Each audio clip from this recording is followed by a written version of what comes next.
Japan में 7 high school students थे जिनकी प्रतिभा इतनी एक्स्ट्रॉर्डिनरी थी कि लोग अक्सर उन्हें देवताओं की संतान समझते थे। इन यूथ को उनकी ब्रिलियंस देखकर लोगों ने हाई स्कूल प्रोडिजीज नाम दिया। इन 7 में सबसे छोटा ओहाशी रिंगो एक वर्ल्ड रिनाउंड इन्वेंटर और इनोवेटर था। उससे थोड़ा बड़ा इचिगो आओए एक मास्टर स्वॉर्ड्समैन था जो गोलियों को डॉज कर सकता था और रेजर शार्प एक्यूरेसी से वार करता था। इसके बाद आते हैं दुनिया के सबसे महान सर्जन हानाजाकी केन। चौथे सदस्य थे वेल्थ टाइकून सोनाटा मसातो जो ग्लोबल इकोनॉमी के लगभग 30% ट्रेड पर कंट्रोल रखते थे। पांचवें गिफ्टेड मजिशियन प्रिंस अवरेका कत्सुकी जो आर्केन आर्ट्स में अनमैच थे। छठे सरुतोबी शिनोबू एक वर्ल्ड फेमस जर्नलिस्ट। और अंत में मिकोबायाशी तोकासा जो जापान के प्राइम मिनिस्टर चुने गए और यंगेस्ट ब्रिलियंट पॉलिटिशियन कहलाए। एक दिन किस्मत इन 7 प्रोडिजीज को एक एयरक्राफ्ट में ले आई और वे जापान की यात्रा पर निकले। लेकिन अचानक प्लेन का इंजन फेल हो गया और वह किसी दूसरी दुनिया में क्रैश कर गया। असली दुनिया में रेस्क्यू टीम्स ने काफी खोजबीन की, लेकिन ना विमान का कोई ट्रेस मिला, ना ही इन प्रतिभाशाली बच्चों का। कई दिन बीत गए और ना उनके बारे में कोई खबर आई, ना रैकेज मिला। दुर्घटना के कुछ दिन बाद तुकासा एक लोकल इन में बाकी 6 प्रोडिजीज के पास सोते हुए जागा। उसे आखिरी याद बस प्लेन क्रैश से कुछ सेकंड पहले की थी। वहां उसे एक अजीब सी लड़की मिली जिसके पास एनिमल लाइक ईयर्स और टेल थे। वह उसकी देखभाल कर रही थी। तुकासा ने उससे अपने साथियों के बारे में पूछा। लड़की ने बताया कि सब सुरक्षित हैं। उसने अपना नाम लेरियूल बताया और तुकासा को गोट मीट स्ट्यू ऑफर किया। चूंकि तुकासा को खाना खाने में दिक्कत हो रही थी, लेरियूल ने केयरिंग तरीके से खाना चबाकर उसे किस के जरिए उसके मुंह में डाल दिया। तुकासा उसकी काइंडनेस और सॉफ्ट लिप्स की तारीफ करता है और उसे बार बार ऐसा करने के लिए कहता है। लेरियूल वही करती रहती है। तभी इनकी मालिकन विनोना आकर इंट्रोड्यूस करती है और उन्हें रोक देती है। तुकासा उसके ईयर्स और टेल देखकर पूछता है कि क्या ये असली हैं। उस समय तुकासा अभी भी कंफ्यूज था कि वे कहाँ हैं। उसने लेरियूल और विनोना से उनके अनयूजुअल शरीर के बारे में पूछा। दोनों ने बताया कि वे बूमा हैं। तभी तुकासा को रियलाइजेशन हुआ कि क्रैश ने उन्हें किसी दूसरी दुनिया में पहुंचा दिया है। उसने महिलाओं से कहा कि वे शायद दूसरी वर्ल्ड में हैं और उनसे रिक्वेस्ट की कि वे उसे क्रैश साइट तक ले जाएं। वहां पहुंचकर उसने देखा कि विमान की हालत इतनी बुरी थी कि सर्वाइवल पॉसिबल ही नहीं था। जैसे ही वह इस संभावना पर सोच रहा था, अचानक एक ड्रैगन आकाश में उड़ता हुआ आया और उसके डाउट की पुष्टि हो गई कि वे निश्चित रूप से दूसरी दुनिया में ही थे। 1 महीने बाद विलेजर्स ने इन 7 प्रोडिजीज को सम्मानित किया।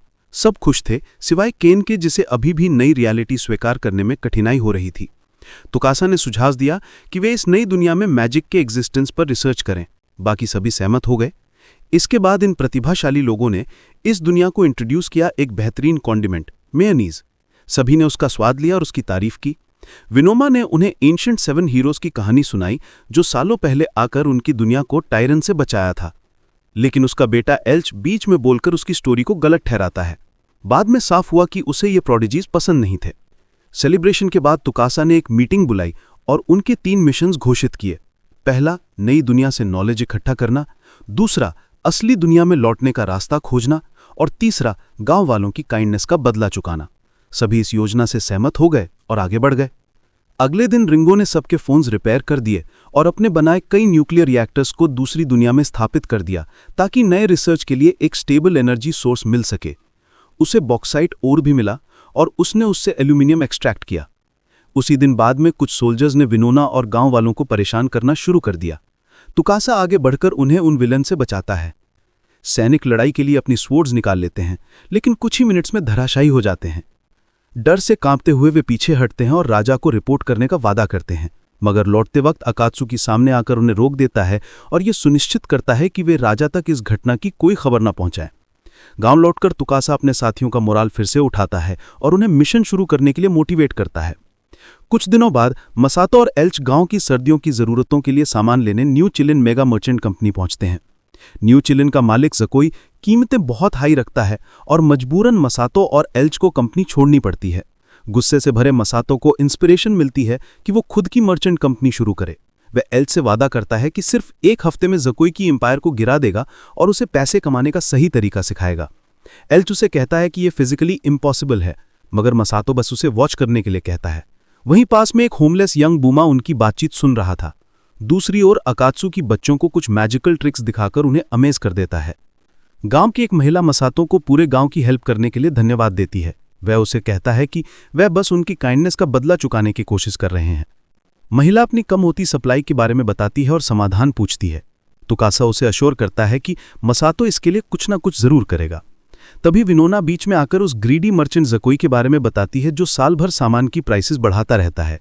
तुकासा उन्हें समझाता है कि यह मामला अब मर्चेंट मसातो के हाथ में है। उसी शाम मसातो शहर के मेयर से अपनी ट्रेडिंग कंपनी खोलने का परमिट हासिल कर लेता है। एल्च हैरान रह जाता है कि उसने सिर्फ एक दिन में इतना बड़ा अचीवमेंट कैसे कर लिया। तभी शिनोबू वहां आती है और एल्च को बताती है कि उसने भी मदद की थी। कुछ देर रुककर वह अपने रास्ते चली जाती है। जब मसातो और एल्च वापस जाने की तैयारी कर रहे थे तो वो होमलेस बच्ची सामने आकर खुद को रू बताती है। वह मसातो से प्रार्थना करती है कि वह उसे अपने प्रोटेक्शन में ले ले। उसका सपना था कि वह मसातो से मार्केटिंग और बिजनेस सीख सके। मसातो उसकी आंखों में एम्बिशन देखकर उसे अप्रेंटिस बनाने के लिए रेडी हो जाता है। वह उसके लिए अच्छे कपड़े खरीदता है और शहर के छोटे ट्रेडर्स से मिलने जाता है। वहां वह प्रपोजल रखता है कि वह उसके शॉपिंग प्लाजा में आकर अपना सामान बेचें और अपनी बिक्री का एक छोटा हिस्सा रेंट के रूप में दें। मसातो उन्हें और भी फेवरेबल कंडीशंस ऑफर करता है और व्यापारी डील मान जाते हैं। उनके जाने के बाद एल्च उससे पूछता है कि क्या उसे बिना कुछ किए पैसा कमाने पर गिल्ट नहीं होता। मसातो बस मुस्कुराता है और कहता है कि थोड़ी देर वेट करो और बड़ी घटनाओं को अनफोल्ड होते देखो। अगले दिन मसातो अपने मॉल के लिए जगह ढूंढता है और लोगों की इजी एक्सेस के लिए रेजिडेंशियल एरिया के पास एक टेम्परेरी शॉपिंग मॉल खड़ा कर देता है। लगभग तुरंत ही मॉल दुकानदारों से भर जाता है। मसातो अपने ट्रेनी से कहता है कि अब असली टफ काम शुरू हुआ है। अब उन्हें यह इंश्योर करना होगा कि व्यापारी सामान बेचें ताकि उनके पास किराया देने के पैसे हों। वे दुकानों में रुककर बायर्स का इंतजार करते हैं। कुछ घंटों बाद लोगों की नज़र नए मॉल पर पड़ती है। वे देखते हैं कि प्राइसेस कितनी चीप हैं और खरीदारी करने का फैसला करते हैं। जल्द ही मॉल ग्राहकों से भर जाता है। शिनोबू मसातो को फोन करके ज़कोई की शेडी एक्टिविटीज की खबर देती है। मसातो तुरंत कहता है कि कुछ कार्ड्स का इंतजाम करो ताकि सामान गांव तक पहुंचाया जा सके। उसी शाम गांव हर तरह के सामान से भर जाता है और विलेजर्स फिर से खुश हो जाते हैं। ज़कोई को जब शहर के पास खुले नए मॉल की खबर मिलती है तो ना तो उसे कोई चिंता होती है और ना ही डर कि वह उसकी मोनोपोली को चैलेंज करेंगे। बस दूसरे दिन ही मसातो मेयोनीज बेचने के लिए रखता है। शहर के लोग इस नए प्रोडक्ट को बहुत पसंद करते हैं और दिन खत्म होने से पहले ही पूरा स्टॉक खत्म हो जाता है। बाद में बेड़े का कैप्टन सी सर्पेंट मेयोनीज टेस्ट करने के लिए शॉपिंग मॉल आता है। दुर्भाग्यवश बेचने के लिए कुछ बचा ही नहीं था। मसातो उसकी डिमांड देखकर तुरंत उससे बिजनेस पर बातचीत करने के लिए एक मीटिंग तय करता है और यह डिस्कशन एक सक्सेसफुल डील पर पहुंचता है। अगले दिन कैप्टन मसातो के साथ कॉन्ट्रैक्ट फाइनलाइज कर देता है। दूसरी ही रात एल्च और रू सोने के सिक्कों से भरी एक गाड़ी पर बैठे होते हैं क्योंकि कुछ ही दिनों में उन्होंने बहुत धन कमा लिया था। तभी शिनोबू उनसे मिलने आता है और मसातो को बताता है कि ज़कोई अपने लॉस्ट कस्टमर्स को वापस लाने के लिए सेंट्रल प्लाजा में एक और मार्केट खोलने की प्लानिंग कर रहा है। अगले दिन रिंगो अपने नए एल्यूमिनियम अलॉय फावड़े तैयार कर लेती है। वह उन्हें तुकासा को दिखाती है। तुकासा उसके प्रयासों की सराहना करता है और रिंगो को अश्योर करता है कि मसातो हमेशा उसकी प्रोजेक्ट्स के लिए रिसोर्सेज जुटाने में मदद करेगा। उस मुलाकात के बाद तुकासा गांव लौटता है और देखता है कि वहां पहले से ही स्नोफॉल हो रही है। इसी बीच ज़कोई को मसातो का मॉल अपने बिजनेस के लिए खतरा लगने लगता है। वह अपने आदमियों को आदेश देता है कि वह सभी ट्रेडर्स से अवेलेबल सामान बल्क में खरीद लें ताकि मसातो के पास बेचने के लिए कुछ न बचे। लेकिन मसातो ने पहले ही स्ट्रैटेजी बना ली थी। उसने व्यापारियों को अपने पक्ष में कर लिया था और उन्हें ऐसे कॉन्ट्रैक्ट्स दिए थे जो उन्हें ज़कोई के अनफेयर टैक्सेस से मुक्त करते थे। ज़कोई को सबसे बड़ा शौक तब लगा जब उसे पता चला कि उसका पूरा व्यापार कोलैप्स होने की कगार पर है। वह व्यापारियों को वापस खरीदने की कोशिश करता है मगर बहुत देर हो चुकी थी। अब जब उसका बिजनेस बैंक्रप्सी की ओर था, ज़कोई के पास मसातो के आगे झुकने के अलावा कोई ऑप्शन नहीं बचा। मगर मसातो ने उसे पूरी तरह क्रश करने के बजाय अपने अंडर काम करने का ऑफर दिया। मजबूरी में ज़कोई ने यह डील मान ली। अपनी जीत के बाद मसातो समुद्र किनारे रू के साथ खेलता है। एल्च उससे पूछता है कि उसने ज़कोई को खत्म क्यों नहीं किया। मसातो कामली जवाब देता है कि असली स्ट्रैटेजी यही है, अपने दुश्मन को पास रखना। तभी कुछ स्लेव ट्रेडर्स वहां से गुजरते हैं और रू को पहचान लेते हैं। वह मसातो पर आरोप लगाते हैं कि वह एक रनअवे स्लेव को शेल्टर दे रहा है और उसे पकड़ लेते हैं। रू उसके पास जाकर वादा करती है कि वह एक सक्सेसफुल व्यापारी बनेगी और अपने पेरेंट्स को वापस खरीदने के लिए खूब पैसा कमाएगी। वह मसातो से अपील करती है कि वह उसे इन दुष्टों से छुड़ा ले और उसे पैसे कमाने की ट्रेनिंग दें। उसके कॉन्फिडेंस से प्रभावित होकर मसातो उसे उसकी असली कीमत से 100 गुना ज्यादा देकर खरीद लेता है। रू की आंखों में आंसू आ जाते हैं और वह अपने नए बॉस का दिल से धन्यवाद करती है। कुछ घंटों बाद तुकासा को शिनोबू से फोन पर खुशखबरी मिलती है कि मसातो का नया मॉल बेहद अच्छा चल रहा है। फिर वह शहर में जुटाई गई जानकारी पर बात करती है और बताती है कि इस नई दुनिया में जादुई एबिलिटीज हैं जिन्हें सही तरह से इस्तेमाल करके फायदा उठाया जा सकता है। फोन रखने से पहले वे ये भी बताती है कि 7 हीरोज के बारे में डेटा नष्ट हो गया है, इसलिए कुछ पता नहीं चल पाया। तुकासा उसे कहता है कि उन्हें हर हाल में उस ट्रुथ तक पहुंचना होगा। इसी दौरान गांव वाले पहला पब्लिक बाथ हाउस बनाकर तैयार कर लेते हैं। लोग खुशी से उसमें नहाते हैं। तभी एक शिकारी बुरी खबर लेकर आता है। वह बताता है कि शाम को जंगल में हंटिंग करते वक्त उनका सामना एक मॉन्स्टर से हो गया। सभी लोग तुरंत कपड़े पहनकर घटनास्थल की ओर दौड़ पड़ते हैं। मसातो और उसके ट्रेनीज भी गांव वालों के साथ निकलते हैं। किस्मत से ओई सामुराई समय पर पहुंचकर उस राक्षस को और नुकसान पहुंचाने से पहले ही खत्म कर देती है। जब ओई मॉन्स्टर से लड़ रही होती है, बाकी लोग मेयर ओल्गा को बचा लेते हैं, लेकिन वे बुरी तरह घायल थीं और खून से लथपथ थीं। तभी केन अपने सर्जिकल इंस्ट्रूमेंट्स निकालकर उनकी जान बचाने का काम शुरू करती है। वह अपना जादू चलाकर और सभी के सामने ओल्गा व्राइट को जिंदा कर देती है। मॉल में वापस आते ही सेना महल में और भी अंदर घुस गई और 7 टैलेंटेड वॉरियर्स की मदद से नजाकी के सभी 200 आदमियों को मार गिराया। त्सुकासा और शिनोबु लेरूल तक पहुंचने के लिए दरवाजों से चुपके से निकल जाते हैं। जैसे ही वे इनर चेंबर्स में पहुंचते हैं, उनकी मुलाकात रॉयल सोर्सरर ऑफिसर गेल स्टाफोर्ड से होती है, जो उन्हें अंदर जाने से रोकने के लिए एक बैरियर बन जाता है। बाहर एकात्सुपी आसमान में ऊंचा और ऊंचा उड़ रहा है, अपने जादू से डॉर्मिन के सैनिकों को टेरराइज करने के लिए तैयार। वो सैनिकों पर टॉक्सिक बॉम्ब्स फेंकता है और उन्हें अपनी पूंछ पैरों के बीच दबाकर भागने पर मजबूर कर देता है। अंदर शिनोबु जादूगर के सभी अटैक से बचती है और अपनी निंजा आर्ट से उसे नीचे गिरा देती है। तभी नजाकी 2 अन्य आदमियों के साथ उनकी ओर दौड़ता है और उन दोनों का सामना करता है। शिनोबु त्सुकासा को लेरूल को ढूंढने के लिए कुछ समय देती है। कुछ रून्स की जांच करने के बाद वो अंततः लेरूल को राजा के बेडरूम में बंधा हुआ पाता है। उसे पता ही नहीं था कि राजा कहीं छिपा हुआ है और हमला करने के लिए तैयार है। मोटा राजा अपनी पिस्टल निकालता है और त्सुकासा को गोली मार देता है। फिर वो अपना नाइफ निकालता है और लेरूल के कपड़े काट देता है। त्सुकासा खड़ा होता है और बताता है कि वो शुरू से ही बुलेट प्रूफ जैकेट पहने हुए था। वो अपनी पिस्टल निकालता है और उस मोटे आदमी के सिर में रबर बुलेट्स दाग देता है। लेकिन चिंता मत करो, ये सिर्फ प्रैक्टिस राउंड्स हैं, इसलिए कोई गड़बड़ नहीं होगी। राजा को बाहर निकालने के बाद त्सुकासा लेरूल को रस्सियों से आज़ाद करता है और उसे जगाने की कोशिश करता है। लेकिन तभी कुछ अजीब होता है जब लेरूल की आंखें नीली पड़ जाती हैं और वो अजीब लहजे में बोलने लगती है। उसके अंदर से बोलने वाली एंटिटी त्सुकासा और उन विलक्षण प्राणियों को 7 रेडिएंट फेथ हीरोज कहती है और उसे बताती है कि उसकी डेस्टिनी है कि वो दुनिया को उस विशालकाय ड्रैगन से बचाए जो पूरी दुनिया को निगलने की कोशिश कर रहा है। मैसेज पहुंचते ही लेरूल त्सुकासा की बाहों में खुशी से रोते हुए जाग उठती है। लड़ाई गांव वालों के पक्ष में समाप्त होती है। वे विक्ट्री की जय जयकार करते हैं क्योंकि उन्हें अपनी फ्रीडम वापस मिल गई है।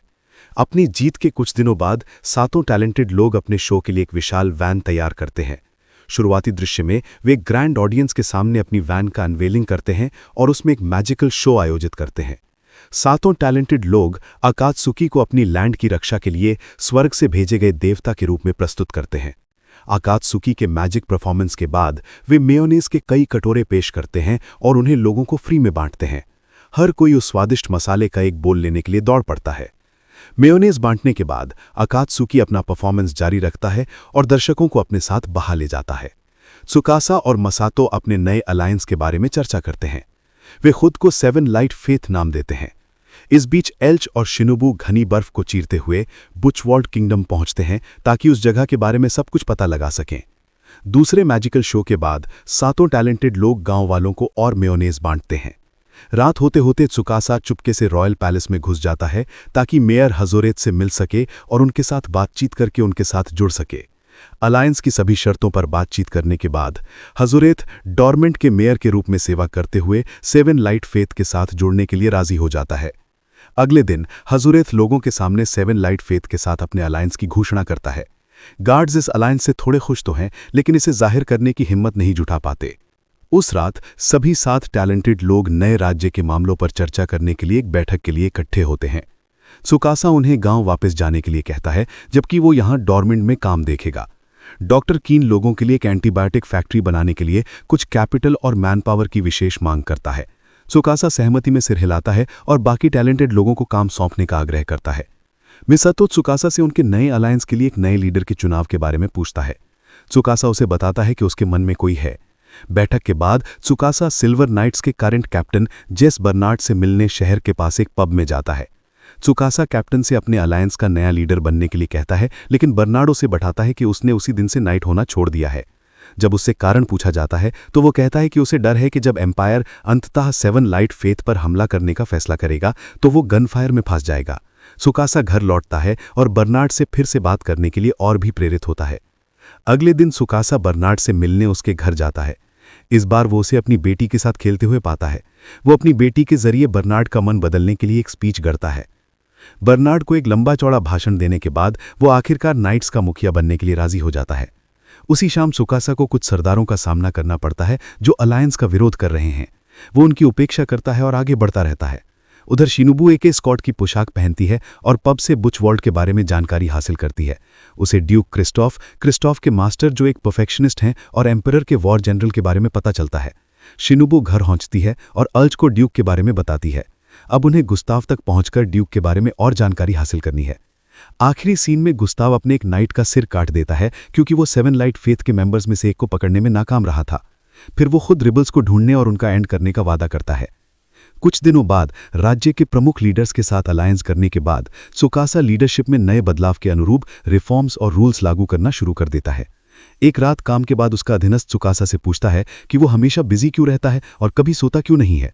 त्सुकासा हंसता है और अपने साथी को आश्वासन देता है कि वो अच्छी नींद लेता है। अगली सुबह गांव पहुंचकर ओल्गा पूरी तरह ठीक हो जाता है और उसकी पट्टियां बंधी होती हैं। वो उसे होश में लाने में कीन की मदद के लिए उसका धन्यवाद करता है और अपनी बेटी विनोना के साथ फिर से हंसता है। तभी रुई पूरी तरह डिहाइड्रेटेड और थकी हुई आती है। विनोना उसे पानी पिलाती है और पूछती है कि वो हंगर स्ट्राइक क्यों कर रही है। वो उन्हें बताती है कि अभी वो टेबल सीख रही है जो उसके बॉस ने उसे सीखने को कहा था। बड़े लोग उसके साथ खेलते हैं और उसे थोड़ी देर हंसाते हैं। दूसरी ओर त्सुकासा और मसातो अपने नए अलायंस के लिए रिंगू के लीडरशिप में मशीन टूल्स और कैनन्स के प्रोडक्शन की निगरानी करते हैं। त्सुकासा रिंगू को बताता है कि वो एक एयर डिफेंस सिस्टम बनाने की प्लान कर रहा है ताकि वे एम्पायर के फाइटर से बचाव कर सकें। मसातो उसे एम्परर की नख्यात मैजिक फ्लेम्स ऑफ हेवन की याद दिलाता है जिसका यूज उसने पहले कई नेशंस और किंगडम्स पर अटैक करने के लिए किया था। त्सुकासा कुछ देर सोच में डूब जाता है और प्लान करता है कि इसका सामना कैसे किया जाए। तभी लेरुल बॉयज की मेहनत के बदले उन्हें फूड देने आती है। उन्हें फूड देने के बाद वो त्सुकासा को लंच के लिए बाहर चलने के लिए कहती है, लेकिन त्सुकासा उसके साथ बाहर जाने से मना कर देता है और अपनी मीटिंग के लिए निकल जाता है। लेरुल का दिल टूट जाता है क्योंकि उसे लगता है कि त्सुकासा उसे पसंद नहीं करता। उसके जाने के बाद मसातो उसे समझाता है कि त्सुकासा उससे इसलिए बच रहा है क्योंकि उसे पहले उसे छोड़ने की इच्छा के लिए गिल्ट फील हो रहा है। उस रात त्सुकासा दिन का काम खत्म कर अपने सबॉर्डिनेट को रेस्ट करने भेज देता है। अब जब वो कमरे में अकेला होता है तो उसकी आंखें धुंधली हो जाती हैं और वो एक्सट्रीम टायर्ड महसूस करता है। लेरुल उसका दरवाजा नॉक करती है। त्सुकासा उसे दूर भेजने की कोशिश करता है लेकिन लेरुल खुद अंदर आ जाती है। अंदर पहुंचकर लेरुल उससे सवाल करती है कि वो उससे इतनी नफरत क्यों करता है। त्सुकासा कहता है कि उसने कभी किसी से हेट नहीं किया। लेरुल उसे बताती है कि उसे भी उससे कोई नफरत नहीं है। इसके बाद त्सुकासा उसे अपनी लाइफ की एक पेनफुल स्टोरी सुनाने का फैसला करता है। वो बताता है कि उसने उन लोगों के साथ काम किया था जिन्होंने उसके फादर को किल किया था जब उसे बचपन में पता चला था कि उसके फादर बहुत करप्ट थे। उस दिन से उसकी मदर उससे नफरत करती है और अपने हस्बैंड को वापस लाने के लिए कुछ भी करने को तैयार है। त्सुकासा खुद को इस बिहेवियर के लिए गिल्टी मानता है और लेरुल से कहता है कि वो कैसा इंसान है। ये सुनकर लेरुल सॉफ्टली रोने लगती है। त्सुकासा उसे बताता है कि उसे अभी भी कोई रिग्रेट नहीं है क्योंकि वो एक करप्ट फ्री और इंडिपेंडेंट लीडर बनने की कोशिश कर रहा है।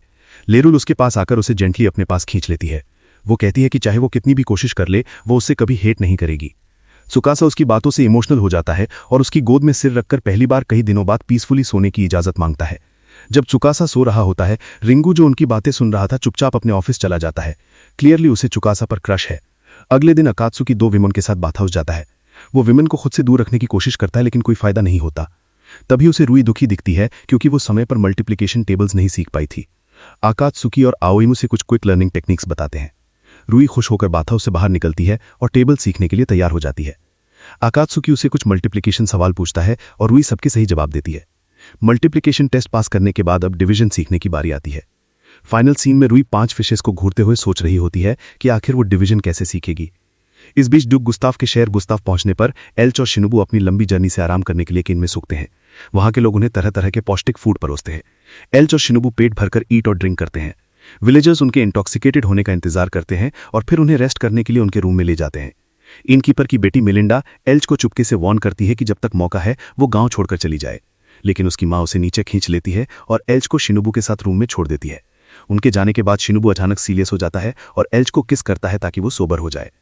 सामान्य होने पर शिनोबू उसे बताता है कि कुछ सस्पिशियस है। विलेजर्स बार बार उन्हें खाना खाने के लिए प्रेस कर रहे थे, लेकिन खुद कुछ नहीं खा रहे थे।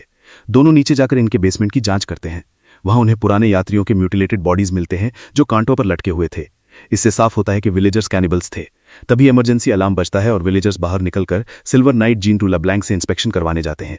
जीन सभी विलेजर्स की जांच करती है और साफ सुथरे होने की पुष्टि करती है, फिर सबको डिसमिस कर देती है। लेकिन जाने से पहले उसे मिलिंडा की ड्रेस पर थोड़ा डर्ट दिखाई देता है। वो उसे वापस बुलाती है और सैनिकों को आदेश देती है कि उसे गंदी ड्रेस पहनने की सजा के तौर पर विप किया जाए। एल्च और शिनोबू ये सब अपने रूम से देखते हैं और मिलिंडा को बचाने का फैसला करते हैं। शिनोबू एल्च से कहता है कि वो घर पर कॉल करे और बताए कि उसे कैप्चर कर लिया गया है। फिर वो बाहर निकलकर खुद को सरेंडर कर देता है इस शर्त पर कि सोल्जर्स मिलिंडा को छोड़ दें। शिनोबू को पकड़ लिया जाता है, उसके क्लोथ्स उतार दिए जाते हैं और उसे डंजन में कैद कर दिया जाता है। उसी शाम जीन उससे मिलने आती है और ड्यूटी पर खड़े गार्ड्स को तुरंत वहां से चले जाने का आदेश देती है। इस बीच मिलिंडा की मां अपनी बेटी की हेल्प करने के लिए एल्चिया का शुक्रिया अदा करती है। एल्चिया को सब समझ आ जाता है और वो उससे बेसमेंट में देखी गई हॉरिफाइंग चीजों के बारे में पूछता है। मिलिंडा की मां रोने लगती है और बताती है कि जिंदा रहने के लिए उनके पास यही ऑप्शन बचा था। जब से गुस्ताव उनका लीडर बना है और उसने एक्सट्रीम क्लीनलीनेस का रूल लागू किया है, लोग गंदे होने के डर से खेत जोतना और अपना खाना उगाना बंद कर चुके हैं। धीरे धीरे उनका फूड खत्म हो गया और सर्वाइवल के लिए उन्हें कैनिबलिज्म अपनाना पड़ा। एल्चिया को उस पर पिटी आती है और वो उसकी मदद करने का निर्णय लेता है।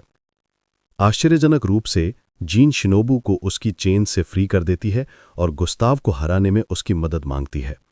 असल में उसने उस आदमी की ऑब्सेसिव नेचर को छुपाया था और अब उसे हटाना चाहती थी। शिनोबू उसकी मदद के लिए तैयार हो जाता है। महल में ड्यूक गुस्ताव एम्परर की नई गोल्डन स्टैचू को निहारते हुए दिखता है, जिसे लोगों ने हाल ही में बनवाया था। वो अपने सबॉर्डिनेट को आदेश देता है कि एम्परर के सम्मान में 3 और स्टैचूज बनाई जाएं। अधीनस्थ चेतावनी देता है कि और गोल्ड इकट्ठा करने से शहर और भी मिजरी में डूब सकता है, मगर ड्यूक पर इसका कोई असर नहीं होता। वो फिंडॉल्फ पर उनके अटैक के बारे में पूछता है, लेकिन सबॉर्डिनेट बताता है कि वे सर्दियों के बाद हमला करने की प्लानिंग कर रहे हैं। ड्यूक इस स्लो स्ट्रैटेजी से फ्यूरियस हो जाता है और अपने बेसमेंट में जाकर अपना फायर स्पेयर निकालता है, जिसे वो फिंडॉल्फ पर अनलीश करने की तैयारी करता है। इसी समय लेरुले काम करते करते अचानक रुक जाती है और उसके माइंड में आवाजें गूंजती हैं, जो उसे 7 लाइट फेथ हीरोज पर आने वाली शक्ति की चेतावनी देती हैं। गुस्ताव तेजी से स्पीयर विलेज की ओर फेंकता है।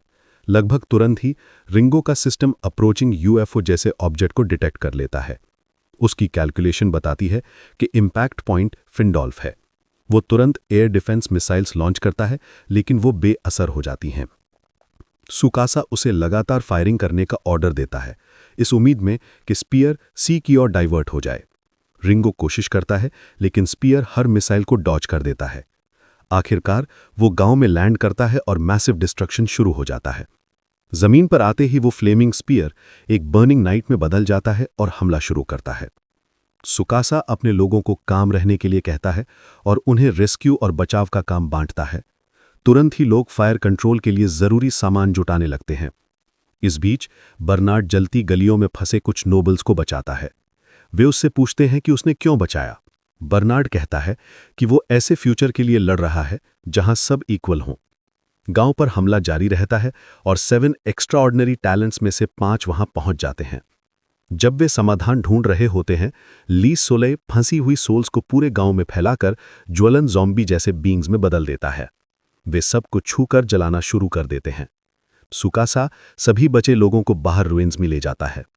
वहां लेरुले दौड़ कर आती है और बताती है कि अगर वे स्पीयर को डिस्ट्रॉय कर दें तो कर्स टूट जाएगा और सोल्स आजाद हो जाएंगी। लेरुले खुद शॉक्ड है कि उसे ये जानकारी कैसे मिली। सुकासा उसका धन्यवाद करता है और रिंगो को अपनी नई प्लान बताता है। अब जब सोल्स शहर में बिखरी हुई हैं, स्पीयर को डिस्ट्रॉय करने का मौका ज्यादा है, लेकिन आग इतनी इंटेंस है कि कोई भी मिसाइल सही टारगेट नहीं कर पाएगी। तभी एक डेडली साइलेंस छा जाता है और सामुराई आओई आगे आती है। वो मिसाइल को स्पीयर तक पहुंचाने के लिए खुद को वॉलंटियर करती है। सुकासा उसे अलाउ कर देती है क्योंकि अब कोई और ऑप्शन नहीं बचा। आओई खुद को कोल्ड वाटर में भिगोकर लॉन्च के लिए तैयार होती है। रिंगो मिसाइल लॉन्च करता है और आओई उसके साथ दौड़ती है, उसे पकड़े रहती है और फ्यूल की थ्रस्ट से अपनी स्पीड बढ़ाती है। आओई इनक्रेडिबल पावर और फोकस दिखाती है। वो मिसाइल को सभी ऑब्स्टैकल से निकालते हुए सही मोमेंट पर छोड़ देती है। ली सोलेई सेंसिंग करता है कि कुछ उसकी ओर आ रहा है और रोकने की पूरी कोशिश करता है, लेकिन आओई सामुराई है, उससे टकराना आसान नहीं। वो मिसाइल को परफेक्ट एंगल से स्पीयर की ओर मोड़ देती है और आखिरकार ली सोलेई नष्ट हो जाता है। महल में गुस्ताव को भारी शॉक लगता है, उसकी दोनों भुजाएं नष्ट हो जाती हैं। स्पीयर में फंसी सोल्स आखिरकार फ्री होकर शांति से ऊपर चली जाती हैं। वे 7 लाइट फेथ वॉरियर्स को धन्यवाद देकर स्वर्ग में विलीन हो जाती हैं। सुकासा लेरुले के साथ अकेले समय बिताता है और उसे गांव के भविष्य के अपने मिशन के बारे में बताता है। वो वादा करता है कि ऐसी डिजास्टर दोबारा कभी नहीं होने देगा। लेरुले उसका थैंक यू करती है और अपने माइंड में सुनी मिस्टीरियस वॉइस के बारे में बताती है। फिर वो सजेस्ट करती है कि वो मैजिक सीखना शुरू कर दे ताकि अपने तरीके से त्सुकासा की हेल्प कर सके। त्सुकासा उसे आगे बढ़ने की अनुमति दे देती है। नेक्स्ट डे पूरा गांव ली सोलेई पर अपनी विक्ट्री की खुशी में झूम उठता है।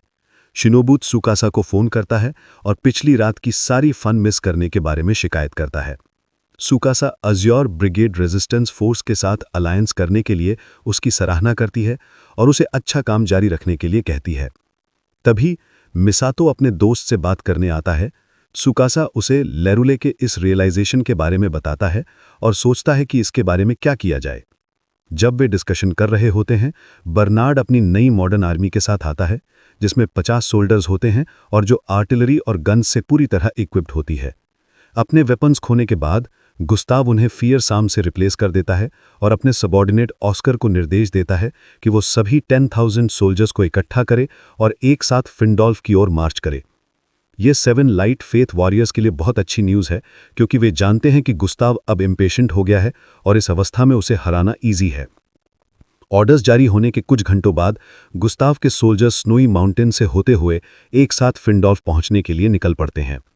कैप्टन मार्किस आर्कलाइड गुस्ताव द्वारा इतनी जल्दी डिसीजन लेने और 7 लाइट फेथ पर डायरेक्ट अटैक करने के लिए फ्रस्ट्रेशन एक्सप्रेस करते हैं।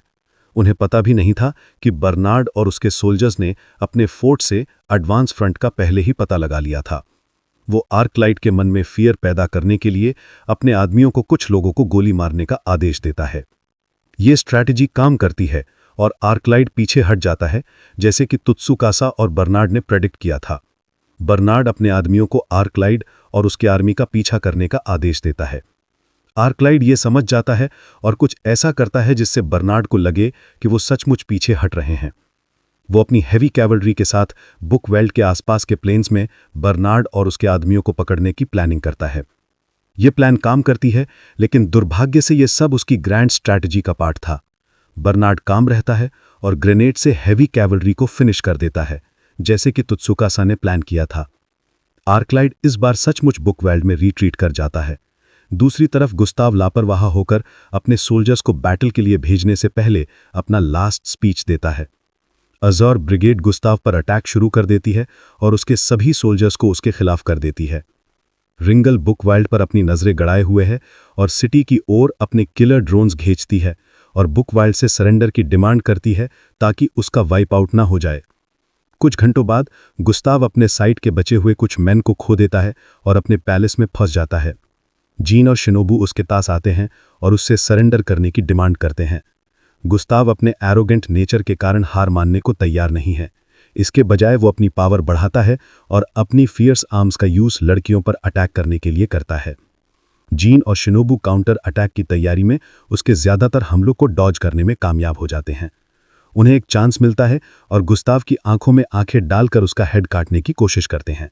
गुस्ताव उनकी मूव भांप जाता है और खुद को बचा लेता है। फिर भी वो जीन की आंखों में आंखें डालकर उसे स्ट्राइक करती है। जब गुस्ताव का खून तेज बह रहा होता है तो वो अपने ब्लड से सेल्फ डिस्ट्रक्शन का मैजिक करता है। थैंकफुली जीन और शिनोबू बिना किसी इंजरी के बच निकलते हैं। बैटल के बाद शहर और गांव अपना रिकंस्ट्रक्शन शुरू करते हैं। मार्किस आर्कलाइड त्सुकासा की इंटेलिजेंस और स्ट्रेंथ को रिकॉग्नाइज करता है और विनर टीम में शामिल होने का डिसीजन लेता है। वो 7 लाइट फेथ के प्रति अपनी लॉयल्टी की ओथ लेता है। कुछ दिनों बाद 7 लाइट फेथ की सभी महिलाएं रॉयल मैजिशियंस द्वारा उनके लिए बनाए गए एक्सपेंसिव फ्रेग्रेंट ऑयल से सेंशुअल मसाज का आनंद लेती हैं। जब रिंगो की न्यूरो मसाज की बारी आती है तो वो अपने छोटे कद के कारण बहुत शाय हो जाती है। गर्ल्स समझ जाती हैं कि क्या हो रहा है और उसकी उम्मीद जगाने के लिए उसके चेस्ट एरिया की मसाज करने में मदद करती हैं। आकात्सुकी भी उन महिलाओं के साथ न्यूरो मसाज में शामिल हो जाता है और उनके साथ अच्छा टाइम बिताता है। जब उनका काम पूरा हो जाता है तो वे खुद को त्सुकासा और मसातो के सामने प्रेजेंट करते हैं। आकात्सुकी को लड़कियों के डिस्गाइज में देखकर दोनों उसका मजाक उड़ाते हैं। थोड़ी सी कॉन्वर्सेशन के बाद 7 लाइट फेथ के हीरोज फिर से एक साथ आ जाते हैं। सबसे पहले वे लेरुले के बारे में बात करते हैं, जो अभी मैजिशियन बनने के लिए मैजिक की बारीकियां सीख रही है। वे अपने अलायंस पर डिस्कशन करते रहते हैं। मसातो ग्रुप को बताता है कि वो एजोर ब्रिगेड के लिए वरीड है, क्योंकि हो सकता है कि वो अभी पूरी तरह से उनके फेवर में ना हो। आगे डिस्कशन करते हुए मसातो ग्रुप को बताता है कि शायद एजोर के लोगों को 7 लाइट फेथ की पावर को रिकॉग्नाइज कर रही हैं और गुस्ताव का सामना करते हुए एक बड़े एनिमी से लड़ने से बचने के लिए सरेंडर कर रही हैं। त्सुकासा बीच में आता है और उन्हें काउंट कॉनरैड के बारे में बताता है। त्सुकासा ने उससे एम्परर की गोल्डन स्टैच्यू का लोकेशन पूछा था। हालांकि कॉनरैड उस जगह के बारे में झूठ बोलता है और कहता है कि उसे नहीं पता कि वो कहाँ है। उन्हें एक और बात की चिंता है, क्या गुस्ताव सचमुच में डेड हो चुका है? उन्हें बस इंतजार करना होगा और पता लगाना होगा। इस बीच उन्हें बस एजोर के लोगों को अपने साइड में लाने का कोई रास्ता ढूंढना है ताकि वे ब्रिगेड को पावरलेस कर सकें। अपनी प्लान पर कुछ कहने से पहले डॉक्टर कीन बीच में बोल पड़ते हैं और डिमांड करते हैं कि त्सुकासा और रिंगो, जो 7 लाइट फेथ के सबसे कम आराम करने वाले मेंबर हैं, इनफ रेस्ट करें ताकि वे टूटकर सिक ना पड़ जाएं।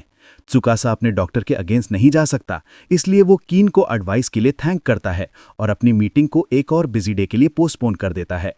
फिर वो रिंगो से, जो उस पर कुछ टाइम से क्रश कर रही थी, डेट पर चलने के लिए कहता है। रिंगो घर पहुंचती है और अपनी आई असिस्टेंट को बताती है। असिस्टेंट रिंगो के लिए उसकी डेट की खबर सुनकर बहुत हैप्पी होती है। वो रिंगो से कहती है कि डेट को मेमोरेबल बनाएं ताकि त्सुकासा उससे लव करने लगे। अब रिंगो को नहीं पता कि वो मेन को अपनी तरफ कैसे अट्रैक्ट करे। वो डेट के दौरान कैसे बिहेव करना है, इस बारे में एडवाइस लेने के लिए आउलिंग द सैमुराई के पास जाती है। इस विषय पर आउलिंग का एक्सप्लेनेशन हद से ज्यादा रिडिकुलस है, क्योंकि वो रिंगो से कहती है कि वो त्सुकासा के प्राइवेट पार्ट्स पकड़कर उसे तोड़ दे। ऑब्वियसली वो ऐसा नहीं कर सकती, इसलिए रिंगो इस मैटर पर कीन की राय जानने के लिए उसके पास जाती है। इस बार कीन का तरीका थोड़ा डेंजरस है। कीन रिंगो को मैन को पकड़ने का एक सटल तरीका समझाती है।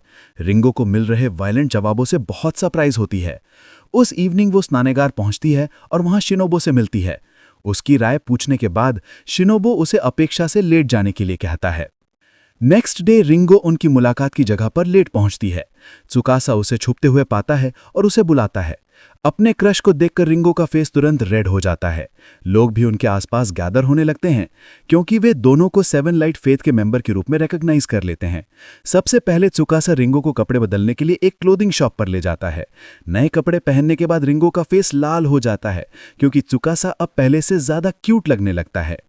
त्सुकासा शहर में घूमता है और औरतों का ध्यान अपनी तरफ अट्रैक्ट करता है। चलते चलते रिंगो को शिनोबो की दूसरी सलाह याद आती है कि जब वे साथ चले तो अपने क्रश का हैंड पकड़े रहें। ऐसा करने के लिए रिंगो फिसलकर त्सुकासा की आर्म्स में गिरने का डिसाइड करती है।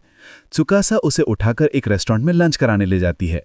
वहां रिंगो को तीसरी ट्रिक याद आती है, यानी इनडायरेक्ट किस वाला मूवमेंट। रिंगो पूरी कोशिश करती है, लेकिन आखिर में त्सुकासा के साथ वाइन के ग्लासेस बदल लेती है। रिंगो कुछ देर के लिए फेंट हो जाती है और उसे अपने चाइल्डहुड डेज याद आने लगते हैं। जाहिर है रिंगो अपनी मां द्वारा किए गए एक जेनेटिक एक्सपेरिमेंट का रिजल्ट थी।